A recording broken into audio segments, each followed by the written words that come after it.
رسولي جنازه کوي او درومې انزله نه پاتې کېږي د واده په شپه غزال دي او درومې انزله بس نو دغه دا اوس نه پوره نعت ووایه زه چې ځو فرهاده څه کوو ځو راشم راوړ کنه یاره بیا خو دغه ورځ لاړه واسف هم را روان دی که واسف نه راخېږي هغه ما ته وایي زه به لیټ درخېږم فرهاده ځو که څه کوو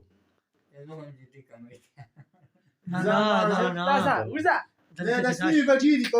کس به ځي شین اسمانه باندې راغلي راځه چې ځو مولوي صاحب راسره ناست بس تا ما زه به ته مړه زه به ورته وایم ته ټینګ اوسه سکي خو لږ څه ورکړه چې د فرهاد هغه ته کارونه دي د کور نه مړه د څه کارونه دي وایي څه کارونه دي مړه یو نظم ووایه دغه پرېږده مړه د شربان چې موږ له خوشحاله شو شربان نشته را 10 بجې دي 2 ګیمه زه چې درځم زه مولوي صاحب ته ما ته یو نظم ووایه ښکلی مزیدار چړو باچا دی چڼو باچا دا به چینار یو نو سړی راغلی دغه شی دی راځي دا چې مړه که سړی راګرم کړو سنت ما ته ووایه